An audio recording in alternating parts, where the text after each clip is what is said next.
नमस्कार दोस्तों, सीटेट परीक्षा 2025 के लिए एसएसटी का इम्पोर्टेंट टॉपिक जो कि आपके सिलेबस में दिया गया है, विविधता यानी कि डाइवर्सिटी। एकमात्र ऐसा टॉपिक जहां से पेडागोजी के तमाम प्रकार के क्वेश्चन अब तक एग्जाम में पूछे जा चुके हैं।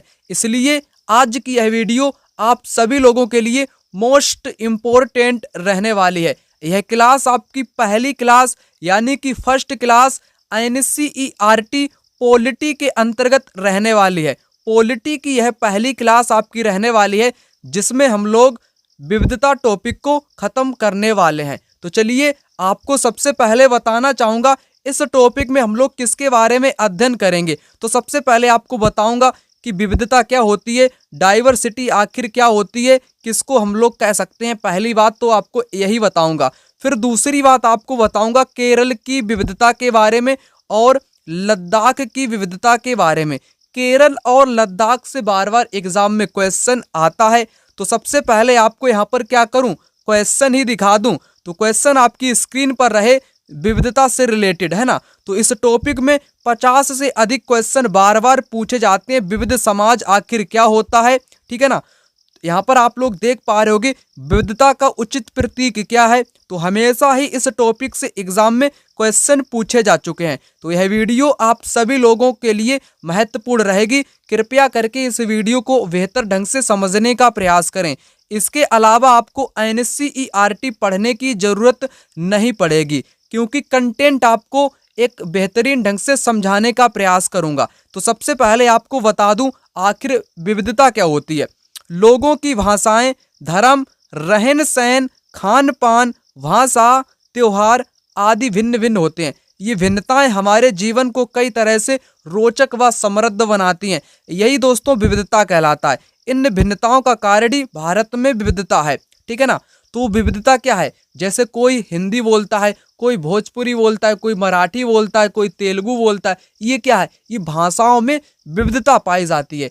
किसी के त्योहार अलग हैं, कोई हिंदू धर्म को अपनाता है, कोई मुस्लिम है, कोई सिख है, कोई ईसाई है ना। तो ये क्या है, यही आपकी विविधता कहलाती है। विविधता आपकी सकारात्मक होती है, इसमें विशिष्टताएं होती हैं, ठीक है ना। ये आपकी नकारात्मक नहीं होती है। तो इतना आपको मैंने समझा दिया। यहाँ पर आपको क्वेश्चन कराता हूँ जो कि विविधता से संबंधित हैं। निम्न में से कौन सा विविधता को बढ़ावा देता है। रेलगाड़ी में यात्रा करना, अपनी मातृभाषा में बोलना, अपने त्योहारों को मनाना, अपने गांव जाना। तो विविधता को बढ़ावा देने वाला उदाहरण आपको बताना है। तो अपनी मातृभाषा में बोलना है ना, वही विविधता को बढ़ावा देगा। कोई अपनी मातृभाषा में उर्दू बोलता है, कोई मराठी बोलता है, कोई गुजराती बोलता है, कोई हिंदी बोलता है। तो ये क्या है, यही तो विविधता कहलाती है। आपको मैंने यहाँ पर बताया था। उसके बाद यहाँ पर क्वेश्चन आप लोग देख सकते हो, विविध समाज के संदर्भ में निम्नलिखित में से कौन सा कथन सही है। विविध समाज क्या होता है दोस्तों, जिसमें भाषा, संस्कृत और धर्म में विभिन्नताएं और समानताएं पाई जाती हों। विभिन्नताओं के साथ साथ दोस्तों समानताएं भी पाई जाती हों, वही विविध समाज कहलाता है। चाहे भाषा की बात करूं, चाहे संस्कृति की बात करूं, चाहे धर्म की बात करूं, तो इनमें क्या होता है, विभिन्नताएं भी पाई जाती हैं और कुछ समानताएं भी पाई जाती हैं, वही विविध समाज कहलाता है। अगर आप लोग दोस्तों इन नोट्स को खरीदना चाहते हो, नोट्स आप लोग देख पा रहे होगे जिनमें आपको टोटली क्या मिलेंगे, पीवाईक्यू क्वेश्चन आपको मिलने वाले हैं वर्ष 2011 से अब तक के, है ना। तो है ना, सारे के सारे क्वेश्चन आपको मिल जाएंगे। कंटेंट आपको पूरा का पूरा मिल जाएगा। हिस्ट्री, ज्योग्राफी, पॉलिटी कंप्लीट आपको यहाँ पर दोस्तों मिलेगा।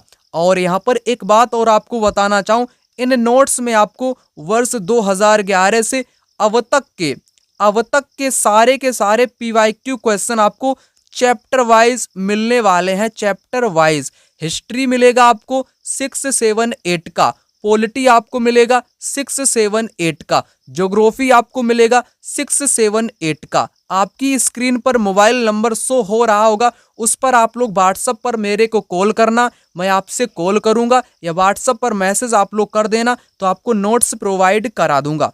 उसके बाद आप लोग क्वेश्चन यहाँ पर देख पा रहे होगे, व्याख्या करता है विविधता का। व्याख्या यानी कि उचित प्रतीक है विविधता का। तो यह लोगों के विशिष्टता को स्वीकारता है। जो विविधता होती है ना दोस्तों, ये विशिष्टता को स्वीकारता है।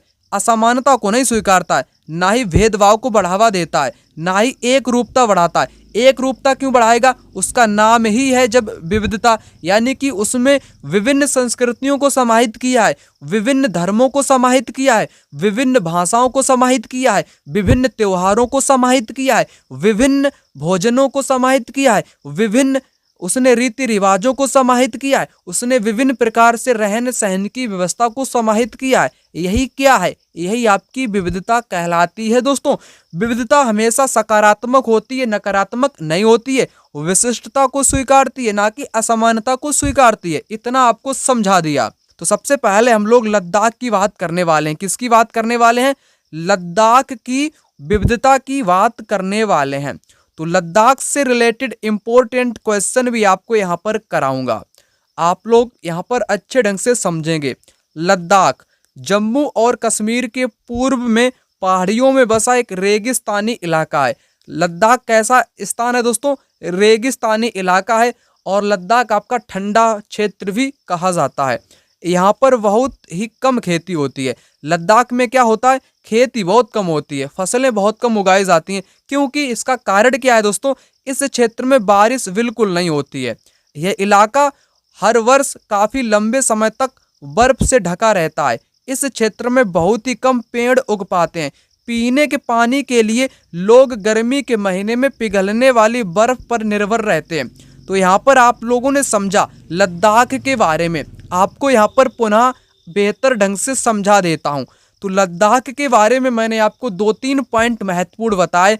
पहली बात आपको पता होना चाहिए, ये आपका रेगिस्तानी इलाके में लद्दाख पड़ता है। और दूसरी बात कि यहाँ पर खेती बहुत कम संभव है। खेती तो होती है लेकिन कम ही संभव है। क्यों दोस्तों? क्योंकि यहाँ पर बारिश आपकी होती ही नहीं है। अगर बारिश नहीं होगी तो यहाँ पर फसलें नहीं उगेंगी, ठीक है ना। और यह इलाका जो आपका रहता है वर्ष भर लंबे समय तक बर्फ से ढका रहता है। बर्फ से ढका रहता है पूरे के पूरे समय में। ज़्यादा से ज़्यादा समय में यहाँ पर बर्फ ही पड़ी रहती है। जो आपकी बर्फ पड़ी रहती है, इसी कारण यहाँ पर पेड़ भी बहुत कम पाए जाते हैं, है ना। और लोगों को यहाँ पर पानी मिलता नहीं है। जब गर्मी का मौसम होता है, तेज धूप निकलती है, तो वहाँ की बर्फ जो होती है वो पिघलने लगती है। पिघली हुई बर्फ का पानी लोग यहाँ पर पीते हैं गर्मी वाले महीनों में। आशा करता हूँ आपको इतनी बातें यहाँ पर समझ में आ चुकी होंगी। अब आगे बात कर लेता हूँ, ठीक है ना। और यहाँ के जो लोग हैं, आपके यहाँ के लोग खास किस्म की बकरी भी पालते हैं, जिससे पश्मीना ऊन मिलता है। यह ऊन कीमती है, इसलिए पश्मीना शॉल बड़ी महंगी होती हैं। लद्दाख के लोग बड़ी सावधानी से इन ऊन को इकट्ठा करके कश्मीर के व्यापारियों को बेच देते हैं। मुख्यतः कश्मीर में ही पश्मीना शालें बुनी जाती हैं। तो यहाँ पर आपने क्या समझा? यहाँ पर महत्वपूर्ण पॉइंट है जहाँ से एग्जाम में भी क्वेश्चन आया करता है। तो जो आपके लद्दाख के लोग हैं, कहाँ के लोग दोस्तों? लद्दाख के जो लोग हैं वे क्या करते हैं? एक बकरी को भी पाला करते हैं, है ना, जिससे पश्मीना ऊन निकलता है। कौन सा ऊन? पश्मीना ऊन निकलता है, जो कि कीमती ऊन माना जाता है। और इसी ऊन से शाल बनती हैं बड़ी बड़ी, है ना, जिसको सर्दी में ओढ़ा जाता है, ठीक है ना। तो इसी ऊन को कश्मीर के व्यापारियों के माध्यम से बेच दिया जाता है। इनसे शालें बुनी जाती हैं। आपने यहाँ पर पश्मीना ऊन के बारे में भी जान लिया। उसके बाद दोस्तों ये जानवर भी पाला करते हैं यहाँ के लोग। दूध से बने पदार्थ जैसे मक्खन हो गया, चीज मतलब कि चीज क्या होता है आपका? पनीर, है ना, एवं मांस खाते हैं। हर एक परिवार के पास कुछ गाय मिलेगी, बकरी मिलेगी, याक मिलेगा, है ना। तो ये लद्दाख के लोगों के पास रहता है, गाय है, बकरी है और याक पालते हैं वे लोग, ठीक है ना। उसके बाद आप लोग यहाँ पर और महत्वपूर्ण पॉइंट जानने का प्रयास कर लो। रेगिस्तान होने का यह मतलब नहीं है कि यहाँ व्यापारी आने के लिए आकर्षित नहीं हुए। लद्दाख तो व्यापार के लिए एक अच्छा रास्ता माना गया है।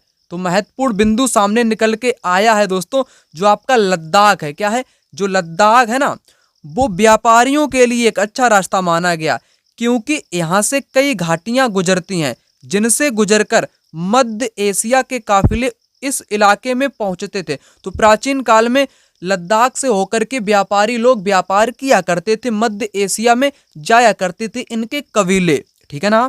उसके बाद आप लोग ध्यान से समझना जिसे आज तिब्बत कहते हैं, जहाँ पर ये लोग तिब्बत में जाया करते थे व्यापार करने से। बीच में आपका लद्दाख पड़ता था, उसकी घाटियां तमाम पड़ती थी, है ना। ये काफिले अपने साथ मसाले, कच्चा रेशम, दरियां आदि लेकर चलते थे। तो यहाँ पर व्यापार किसका होता था? मसालों का भी होता था, कच्चा रेशम का भी होता था, और ये लोग दरियां अपने साथ लेकर के जाया करते थे। उसके बाद आपके सामने यहाँ पर दिया गया है, लद्दाख के रास्ते ही बौद्ध धर्म तिब्बत पहुंचा। तो लद्दाख से ही बौद्ध धर्म कहाँ पर पहुंचा? तिब्बत में पहुंचा। लद्दाख को छोटा तिब्बत भी कहते हैं, इंपॉर्टेंट। किसको छोटा तिब्बत कहते हैं? तो लद्दाख को छोटा तिब्बत के नाम से भी जाना जाता है। एग्जाम में क्वेश्चन आया हुआ है, लद्दाख वाले सभी क्वेश्चन आपको एक साथ यहाँ पर करा दूंगा, ठीक है ना।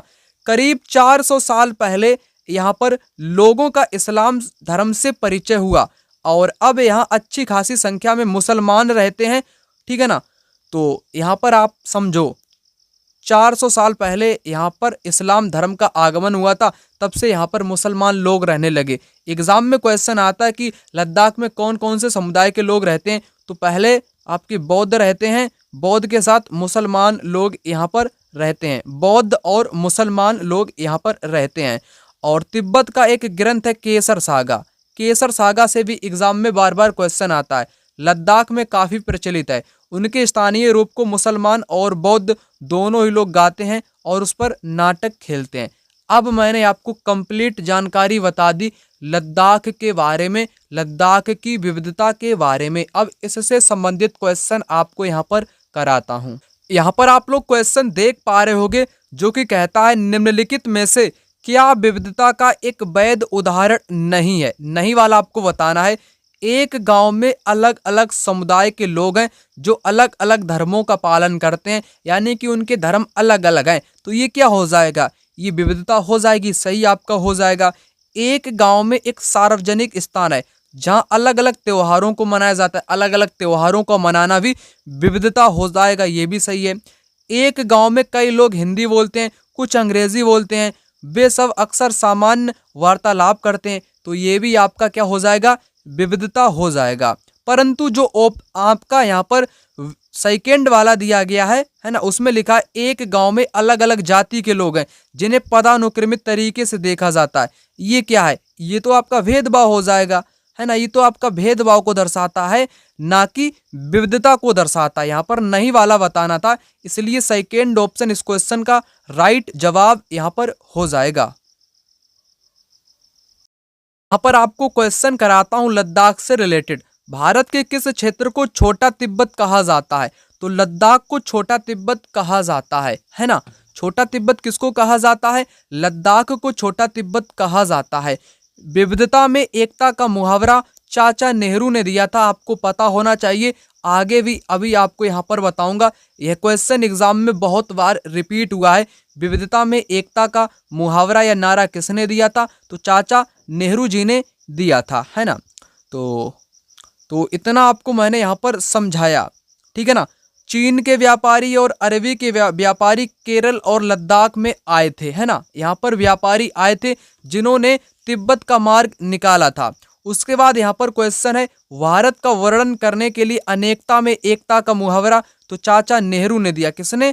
जवाहरलाल नेहरू ने दिया था, आपको मैंने बताया।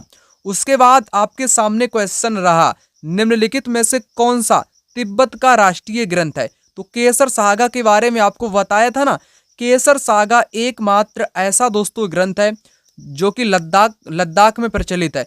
तिब्बत का राष्ट्रीय ग्रंथ है, परंतु प्रचलित कहाँ पर है? लद्दाख में आपका यह ग्रंथ प्रचलित है। और लद्दाख के जो लोग हैं, कौन कौन से लोग हैं लद्दाख में? कौन कौन से लोग पाए जाते हैं? बौद्ध पाए जाते हैं और मुस्लिम पाए जाते हैं, है ना। मुस्लिम और बौद्ध ये दोनों ही लोग इस पर नाटक खेलते हैं। किस पर? केसर सागा पर नाटक खेलते हैं। बी ऑप्शन राइट जवाब हो जाएगा। उसके बाद क्वेश्चन यहाँ पर आया था जनवरी 2024 के एग्जाम में, के कारण लद्दाख को छोटा तिब्बत कहते हैं। किस कारण लद्दाख को छोटा तिब्बत कहते हैं? धार्मिक समानता पाई जाती है। धार्मिक समानता में क्या समानता पाई जाती है? यहाँ के लोग मुस्लिम यानी कि इस्लामिक हैं और बौद्ध हैं, यहाँ पर पाई जाती है। पहली दूसरी बात तो करेक्ट हो जाएगी, है ना, ये आपकी सही हो जाएगी। भाषाई समानता भी पाई जाती है, ये भी सही हो जाएगी। समान भोजन भी लोग करते हैं, ये भी बात सही हो जाएगी। भौगोलिक सामीप्य, ये बात गलत हो जाएगी, भौगोलिक सामीप्य नहीं पाया जाता है। लद्दाख का क्षेत्र कुछ अलग प्रकार का है, रेगिस्तानी इलाका है थोड़ा बहुत, और तिब्बत का उसके मुकाबले इतना रेगिस्तानी नहीं है, तो भौगोलिक सामीप्य थोड़ी ना पाई जाएगी। ए आपको हटा देना है, ए जिन जिन में होगा वो हटेगा। BCD इस क्वेश्चन का यहाँ पर राइट जवाब हो जाएगा दोस्तों, VCD है ना। धार्मिक समानता, समान भोजन और भाषाई समानता पाई जाती है। विविधता में एकता का मुहावरा किसने दिया? तो चाचा नेहरू ने दिया। जुलाई 2024 के एग्जाम में भी क्वेश्चन आया हुआ था।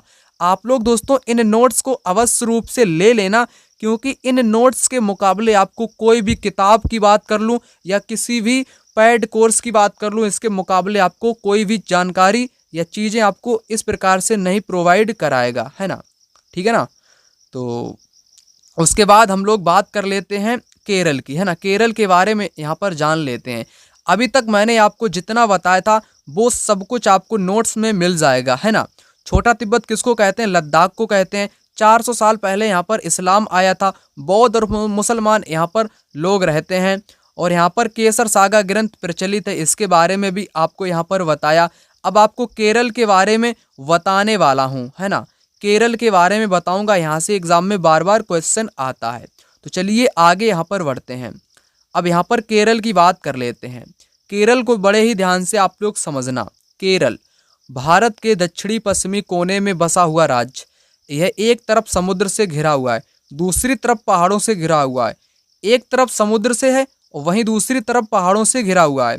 इन पहाड़ियों पर विविध प्रकार के मसाले, काली मिर्च, लौंग, इलायची आदि उगाए जाते हैं। इन मसालों के कारण यह क्षेत्र व्यापारियों के लिए बहुत आकर्षक बना, यानी कि व्यापारी यहाँ पर मसालों का व्यापार किया करते थे, है ना। उसके बाद यहाँ पर महत्वपूर्ण जानकारी दोस्तों दी गई है।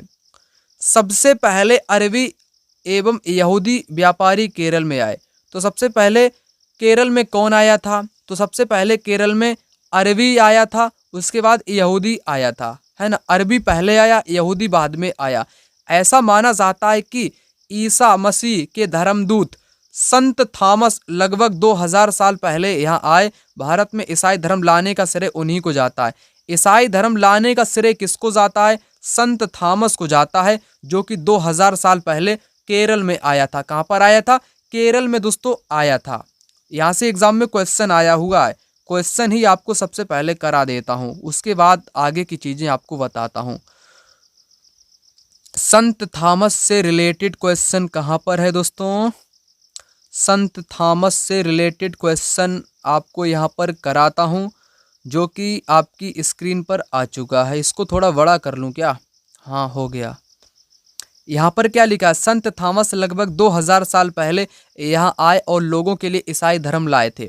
तो यह बात आपकी कैसी हो जाएगी? बिल्कुल सही हो जाएगी। यहूदी और अरब व्यापारी मसालों का व्यापार करने आए और यहाँ के लोगों के लिए यहूदी धर्म और इस्लाम धर्म भी लाए थे। ये भी यहाँ पर सही आपका हो जाएगा, जो कि केरल में लोग विभिन्न धर्मों का पालन करते हैं। केरल में इसी प्रकार से धार्मिक बदलाव आने शुरू हो चुके थे। तो आपके यहाँ पर थर्ड वाला राइट आंसर आपका यहाँ पर हो जाएगा, है ना। दोनों आपके सही हैं, और सही यहाँ पर उसका कारण भी यहाँ पर दिया गया है दोस्तों। ठीक है ना, आपको यहाँ पर दिखाया। क्वेश्चन इसी प्रकार से एग्जाम में आपके आया हुआ था। ठीक है ना। उसके बाद यहाँ पर बात कर लेते हैं। उसके बाद यहाँ पर क्या लाइन दी गई है? यहाँ पर दोस्तों लाइन दी गई है, अरब से कई व्यापारी यहाँ आकर बस गए। इब्न बतूता जो करीब 700 साल पहले यहाँ आया, अपने यात्रा वृतांत में मुसलमानों के जीवन का विवरण देते हुए लिखा कि मुसलमान समुदाय की यहाँ पर बहुत बड़ी इज्जत थी। इब्न बतूता के बारे में शायद मैंने आपको पिछली वीडियो में बताया हो। इब्न बतूता की किताब बड़ी फेमस है, जिसका नाम है रेहला। रेहला किसकी किताब का नाम है? इब्न बतूता की किताब का नाम है रेहला, है ना। बहुत बड़ा विद्वान था। ये 14वीं सदी में आया था। कब? 14वीं सदी में आया था, भारत में आया था। कहाँ से आया था? अफ्रीकी देश है आपका मोरक्को। मोरक्को से आया था इब्न बतूता, जिसकी किताब है रेहला, है ना, रेहला। ठीक है ना। और इसने क्या बताया? 700 साल पहले आया, है ना, 700 साल पहले आया। मुसलमानों के जीवन के बारे में उसने लिखा। मुसलमान समुदाय की बड़ी इज्जत है, उसने यह बताया।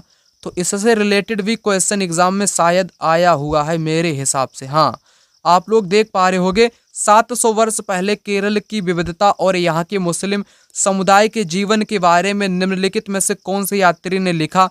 तो इब्न बतूता ने लिखा। किसने? इब्न बतूता ने लिखा, जिसकी किताब को नाम मैंने आपको बताया रिहला, उसकी किताब का नाम है। दोस्तों, अगर कोई भी इस वीडियो को पहली बार देख रहा है, पहली बार को वीडियो को देखने वाले लोग इस वीडियो में कमेंट अवश्य रूप से कर देना, है ना। कमेंट में आप लोग अवश्य रूप से कर देना कि सर मैं यह वीडियो आपकी पहली बार देख रहा हूं, है ना। और आप लोग इन नोट्स को भी ले लेना, बिल्कुल कम प्राइस में आपको उपलब्ध कराऊंगा, है ना। आप लोग यहाँ पर देख ही पा रहे होगे, सब कुछ आपके सामने यहाँ पर रिव्यू करता हूँ। कोई वैसी चीज़ें आपको नहीं बताता हूँ, वही आपको कंटेंट बताता हूँ जिसमें दम हो, जो शायद एग्ज़ाम में आए, है ना। 99% एग्ज़ाम में आ सके, वही चीज़ें, वही वेरीफाइड चीज़ें, वही ऑथेंटिक चीज़ें आपको यहाँ पर बताने का दोस्तों प्रयास करता हूँ, है ना। उसके बाद मैंने इब्न बतूता को यहाँ पर ख़त्म किया। उसके बाद वास्को डी गामा को सभी लोग जानते हो कि पानी के जहाज से आपका पहुंचा था। ये पुर्तगाली नाविक था, है ना। केरल में सबसे पहले पहुंचा था कब? 1498 में पहुंचा था, है ना। कब? 1498 में आया हुआ था वास्को डी गामा, पुर्तगाली नाविक। उसके बाद केरल के लोग विभिन्न धर्मों का पालन करने लगे थे, यहूदी, इस्लाम, कोई ईसाई हो गया, हिंदू, बौद्ध धर्म शामिल है। तो आपको निष्कर्ष सामने निकल कर आया है कि यहाँ पर लोग आते रहे। जैसे संत थॉमस आया था 2000 साल पहले, तो उसने क्या कर दिया? उसने ईसाई धर्म को लाया। ईसाई धर्म को कौन लाया? संत थॉमस लाया, है ना। तो इसी प्रकार लोग, व्यापारी वगैरह आते रहे, अपना अपना धर्म भारत में फैलाते रहे, ठीक है ना। उसके बाद चीन के व्यापारी भी केरल आए। महत्वपूर्ण बात बताई कि चीन के भी, चाइना वाले लोग भी केरल में आए थे व्यापार करने के लिए। यहाँ पर मछली पकड़ने के लिए जो जाल का इस्तेमाल किया जाता था, वे चीनी जालों से हूबहू मिलते हैं। उन्हें चीनी वला कहते हैं। चीनी जाल को केरल में चीनी वला कहा जाता है, चीना वला कहा जाता है।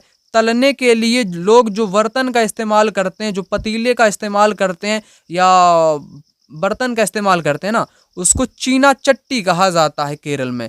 इसमें चीन शब्द इस बात की ओर इशारा करता है या संकेत करता है कि लोग यहाँ, चीन के लोग आए थे और इन शब्द की यहीं पर उत्पत्ति हुई। केरल की जो जमीन है कैसी, ये उपजाऊ है, इसी कारण यहाँ पर चावल की खेती की जाती है ना। यहाँ के अधिकतर लोग मछली को खाते हैं, सब्जी को खाते हैं और चावल को खाते हैं, आपको पता होना चाहिए। उसके बाद यहाँ पर आपका क्या होता है, चैप्टर एक प्रकार से खत्म हो जाता है, ठीक है ना।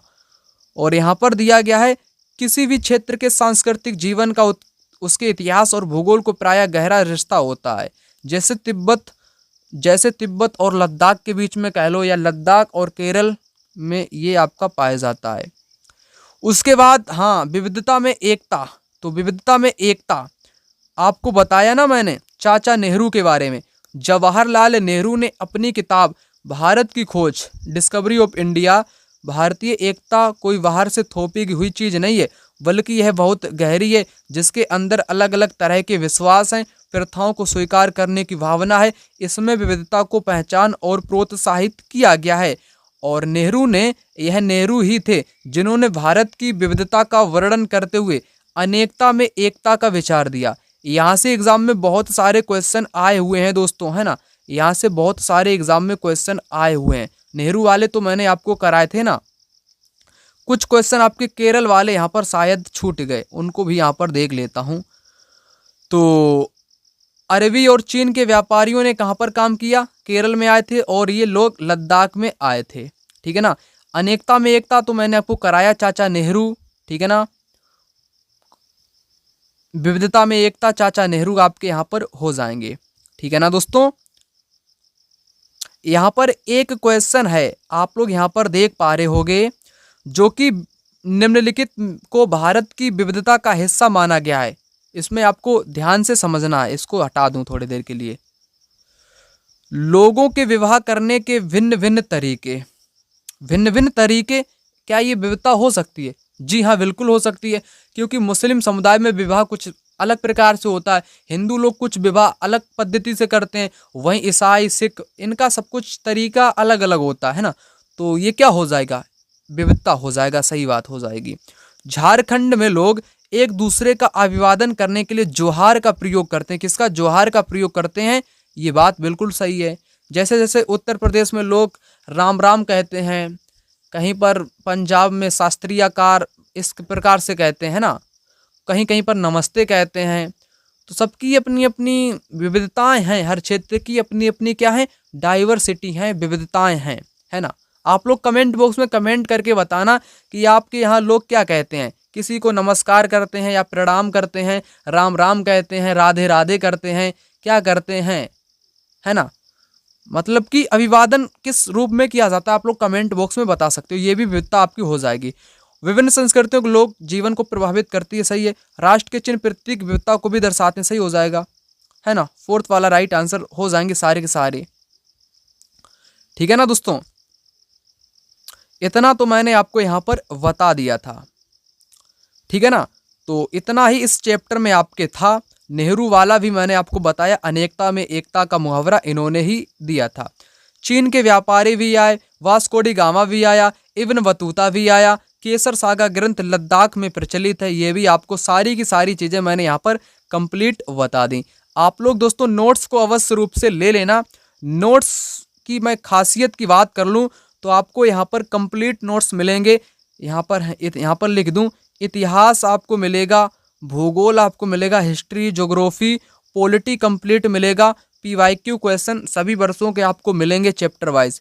यहाँ पर एक सवाल उठता है, रविंद्रनाथ टैगोर द्वारा रचित हमारा राष्ट्रगान में भारतीय एकता ही एक अभिव्यक्ति है। राष्ट्रगान किस तरह से एकता का वर्णन करता है, इसे अपने शब्दों में लिखिए।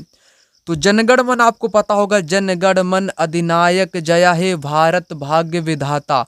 पंजाब, देखो पंजाब आता है, पंजाब सिंधु, गुजरात, मराठा, द्रविड़, उत्कल, बंग, हिमाचल, यमुना, गंगा। तो इसमें ये क्या है, विविधता है, क्योंकि द्रविड़ यानी कि दक्षिण भारत के लोगों का समावेश, उत्कल यानी कि उड़ीसा वाले लोगों का समावेश, बंगाल का समावेश, पंजाब का समावेश, सिंधु के आसपास का समावेश, गुजरात का समावेश, मराठों का समावेश, है ना। तो इसमें क्या है, तो इन्हीं शब्दों में ही विविधता यानी कि एकता छिपी हुई है। एक बात आपको बताना चाहूँ, आप लोग बुरी मत मानना, ठीक है ना, बुरी आप लोग बिल्कुल भी मत मानना। अपनी राय कमेंट बॉक्स में कमेंट कर देना। जो हमारे गुरु थे, कौन गुरु थे, रविंद्रनाथ टैगोर जी थे, है ना। तो इन्होंने जो राष्ट्रगान रचा था, जिसको हम लोग विद्यालय में बच्चे अक्सर गाया करते हैं, या मैं खुद गाया करता था जब स्कूल जाया करता था, है ना। आप लोगों ने भी जनगण मन गाया होगा, है ना, प्रेयर के बाद में गाया होगा, या कॉलेज में, स्कूल में आपको पता होगा। तो एक बात आपको बताना चाहूँ, एक सवाल उठता है, जो गुरु रविंद्रनाथ टैगोर थे, इन्होंने राष्ट्रगान को लिखा था। ये राष्ट्रगान गुलामी का गीत है, आप लोग ध्यान से समझ लो, ये गुलामी का गाना है या गीत है, आप लोग कह लो। जब हम लोग गुलाम थे, जॉर्ज पंचम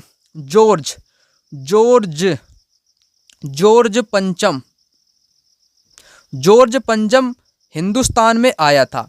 कौन आया था, जॉर्ज पंचम हिंदुस्तान में आया था।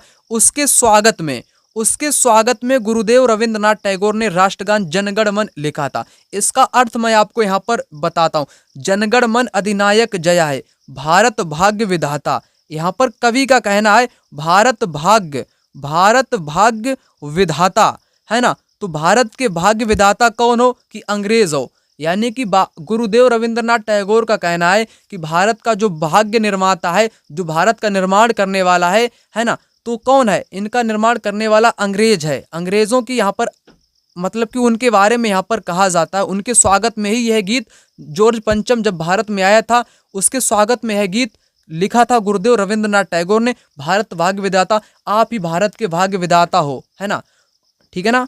तो चारों ओर से उनका ही यहाँ पर अंग्रेजों की ही प्रशंसा करने की बात कही गई है। तो मेरे हिसाब से राष्ट्रगान भारत में नहीं गाना चाहिए। आपकी राय क्या है? क्योंकि ये गुलामी का गीत है, उनके स्वागत में लिखा गया था। कौन सी इसमें राष्ट्र भावना देखने को मिलती है? आप लोग अपनी राय कमेंट बॉक्स में कमेंट कर सकते हो। मिलता हूं दूसरी वीडियो में, तब तक के लिए जय हिंद, वंदे मातरम।